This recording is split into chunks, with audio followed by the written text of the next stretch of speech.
On August 26, 2021, Maddie, a pretty 21-year-old woman, goes to her boyfriend Benjamin's house, who is twice her age, to end their relationship.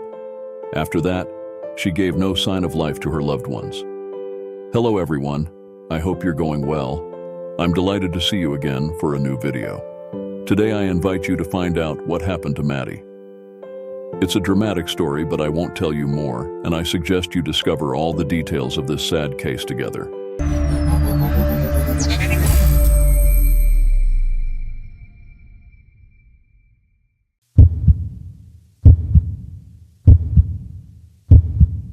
Maddie was born in Wilmington on April 21, 1999. She grew up happy, surrounded by her parents, Steve and Rachel.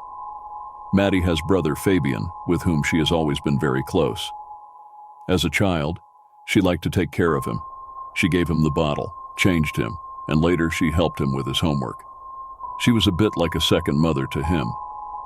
Maddie is a kind young girl, loved by everyone and very caring. What she loves most of all is to take care of her loved ones. The family is very happy and close-knit.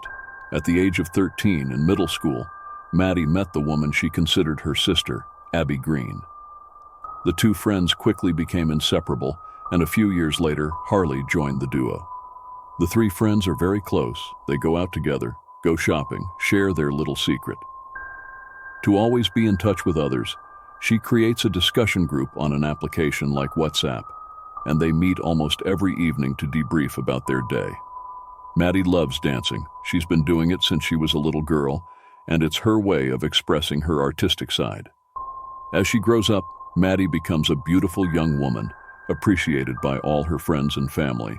She is smiling, always in a good mood. She is a real ray of sunshine. After high school, which she passed with flying colors, she began studying marketing, a field that fascinated her. Once she graduated, she was hired by the company where her father worked, Alumask Water Management, in the marketing department. Its head of department is an attractive 40-year-old Benjamin Green. Benjamin is older than Maddie. He is 21 years older than her. He was born in a family of 3 children. He is the second of the siblings.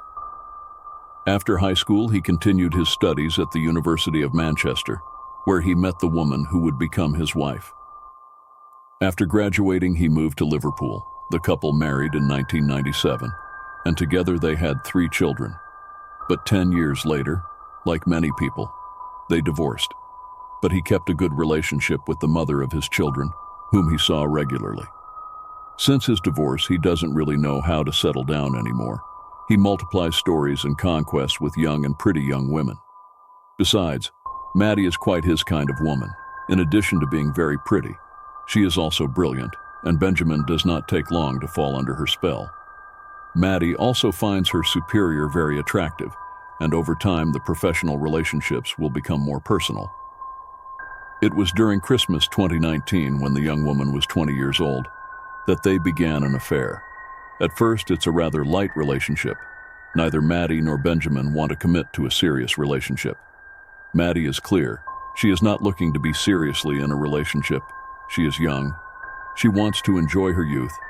She does not want to chain herself in a life as a couple, and she wants to continue going out with her friends. Benjamin has responsibilities. He has 3 children, and Maddie has no intention of becoming a stepmother to her children. She does not want to meet them. On social networks, none of them present themselves as a couple. She does not post photos of her and Benjamin and vice versa. She is happy in this new relationship. She tells her 2 best friends about it, even if she does not include Benjamin in her group of friends. They are not the same age, not necessarily the same interests. She goes out on his side and he on his. Very close to her parents, she can't help but talk to them about Benjamin. Even if she doesn't present him as the man of her life, they are not as thrilled with this story as she was hoping for. Benjamin is the same age as them. The pill is a little hard to swallow. Professionally speaking, things are also going well. Maddie is very good at what she does, marketing, and a few months after joining the company where her father works, she is approached for a new job, still in the construction industry, at Keyline Civils. It was a great opportunity for her. She was appointed project director at just 20 years old. She received a rather comfortable salary. Maddie is happy. She is well surrounded by her family and friends. She thrives in her work, and she feels good with Benjamin. However, she is far from imagining that this feeling of happiness will not last.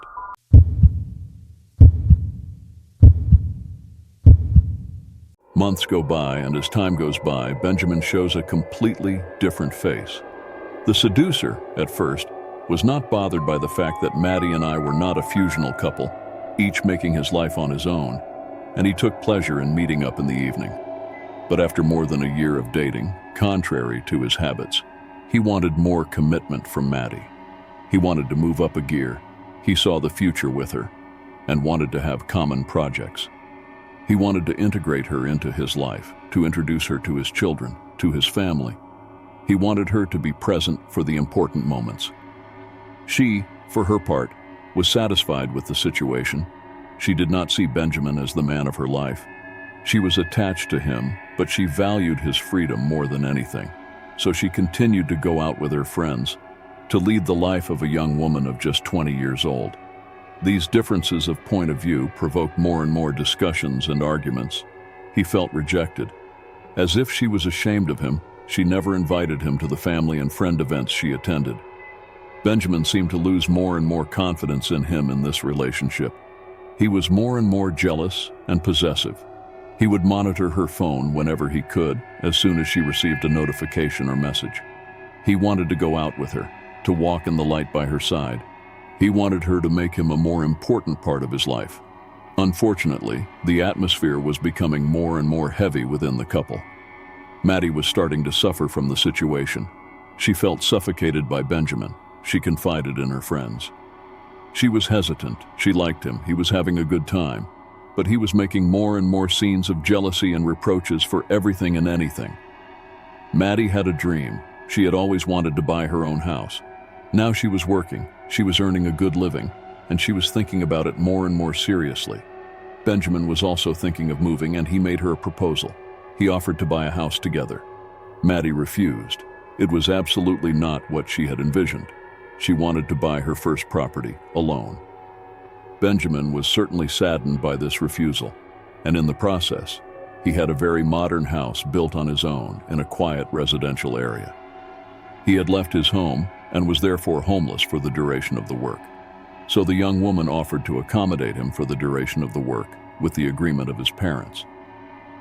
Benjamin gladly accepted the proposal and moved in with Maddie's parents for 6 months. The cohabitation went well. The parents had put their prejudice aside. If their daughter was happy in this relationship, it was the most important thing for them. Benjamin and Steve, who only knew each other in a professional context, got to know each other, and he got along quite well. I imagine that Benjamin hoped that this stay with Maddie's family would allow them to get closer. Only between his desires and reality was there a chasm.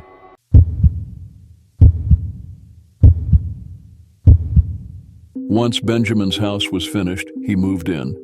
But while he had hoped that Maddie would move in with him in this new house, she stayed to live with her parents. In this month of August 2021, she was still doing her plans on her own, without including him. With his parents, they had planned to go on a family vacation to Jamaica, but again without Benjamin. Something he doesn't pray very well. He felt sidelined and rejected by the young woman. He would certainly have hoped after living with them for more than 6 months that they would offer him to join the trip. He was sad, angry, and extremely disappointed.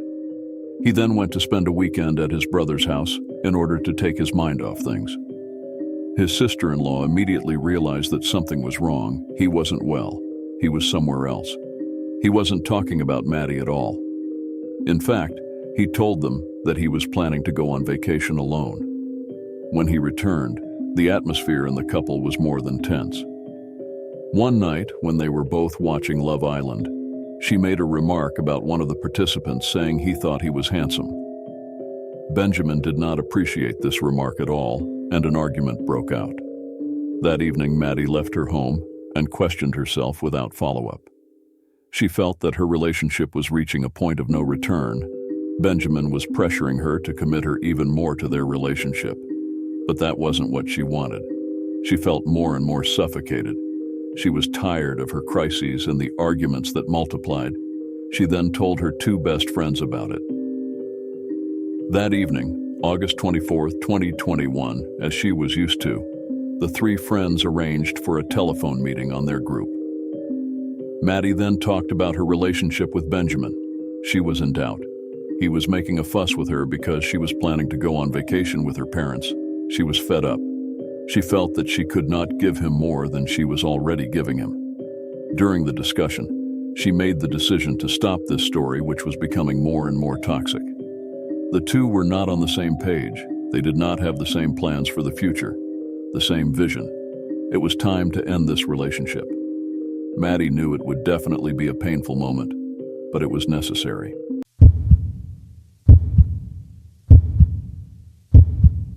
The next day, August 25th, 2021, Maddie was determined to end her relationship with Benjamin. After more than a year and a half of relationship, she couldn't tell him the news on the phone or by text. She had to tell him things to his face. So she had planned to go to his house that same evening after work to tell him the news. She was very stressed at the idea of this confrontation. She didn't know how he was going to react. At 3:35 p.m., she sent a message to her friends to tell them how nervous she was to go and tell him about their breakup. They encouraged him. It was the best that could be done. 2 hours later, she had finally finished her day. So she plucked up the courage and headed to Kettering, where Benjamin lived. When she was almost there, she sent a message to her friends saying, "If in an hour you don't hear from me, call me." A minute later, she sent a second message in which she said she loved them.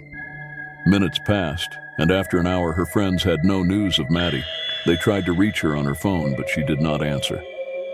They waited a little longer, but she was still unreachable, even though they had planned to meet that evening for a group call to check on her and to explain to them how things had happened.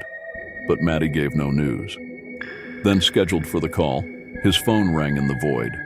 Her friends were more and more worried. For several hours, they had been trying to reach her on her phone, in vain. They were so worried that one of them decided to contact Benjamin on his cell phone, but he did not answer. That night, Habby and Carly had a very bad night. They were worried about Maddie. They didn't understand why she remained unreachable. It was absolutely not in her habit to act like this. The next day, Habby decided to contact Maddie's mother to find out if she knew where she was. Rachel was very surprised by this call.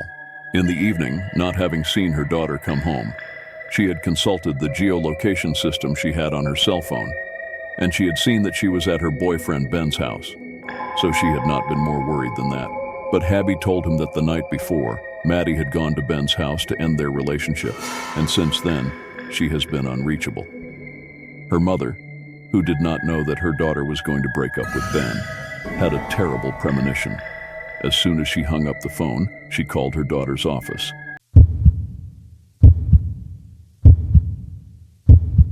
At 1:30 p.m., a police team went to Kettering's house to see what was going on. When they arrived, they knocked several times on the door, but no one answered. So they decided to push it in. When they entered the house, they discovered to their horror in the kitchen, Benjamin on the floor in a pool of blood. He had a wound on his neck and there was a kitchen knife near his head. While inspecting the house, they found Maddie's body in the bedroom. She was lying on the left side of the bed. She had 3 stab wounds. Next to her body were her phone and the handle of a knife. They only found blood around Benjamin's body. What had happened? The first observations revealed that there was no trace of a struggle, no trace of the fractions. All the doors and windows were closed, except the back door. So they quickly ruled out the hypothesis of an intruder in the house. The arrival of many police cars in such a quiet neighborhood quickly attracted attention, and the first images of the neighborhood stormed by. The police began to spread in the media. When the parents in my life came across these images, they immediately recognized Ben's house. And that's how they learned, even before the police contacted them, that a terrible tragedy had occurred. After these horrific discoveries, the police began their investigation. combing Benjamin's car and house. They also analyzed Maddie's smartwatch and learned that her heartbeat had stopped the night before around 6 p.m., minutes after she had sent the 2 messages to her best friends. Autopsies revealed that Maddie had received 3 stab wounds, 1 in the left shoulder and 2 in the chest. She hadn't defended herself, she didn't have a defensive wound, and she hadn't died instantly. She had agonized for a few minutes, but they couldn't figure out how long exactly. In one of these wounds, they found the blade of the knife, which testifies to the violence of the blows. Benjamin had his jugular vein severed as well as several superficial wounds on his wrist. Toxicological analysis revealed that he had a small amount of alcohol in his blood. Based on the autopsies and the findings made on the spot, the investigators came to the conclusion that Benjamin had murdered Maddie, cleaned up the crime scene, and then committed suicide. No one else seemed to be involved in this case.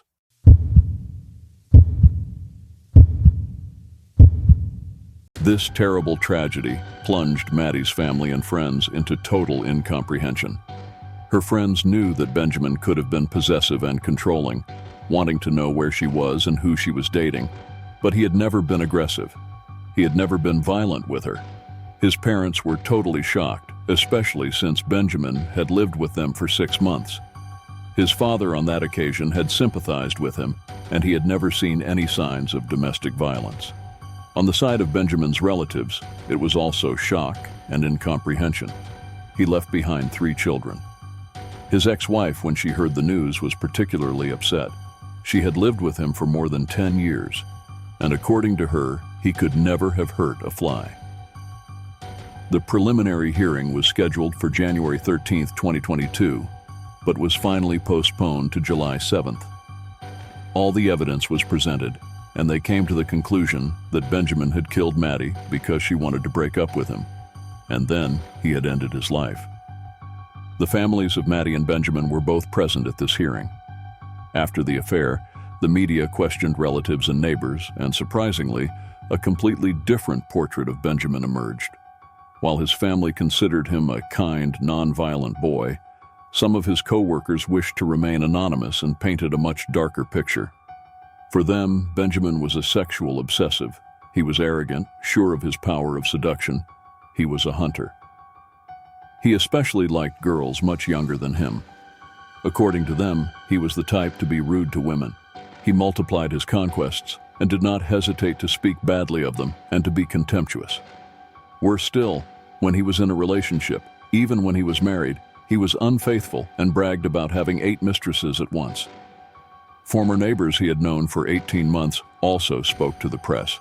They also found Benjamin arrogant. He never spoke to them or said hello to them, and even when they said hello, he did not answer. They had also noticed that he was very fond of women. Many of them were jostling at his house.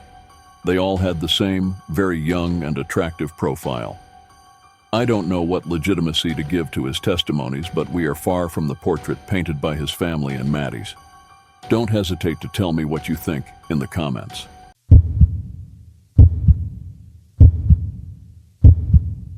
It is a very sad case that leaves 2 families in mourning and incomprehension. Unfortunately, Benjamin left with the explanation for this terrible act. No doubt he was hurt by this breakup. His ego must have taken a big hit, I think, because obviously he was the one who usually started and ended relationships.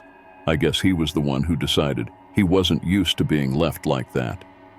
The 2 families did not understand what could have happened. They had not noticed any alarming signs.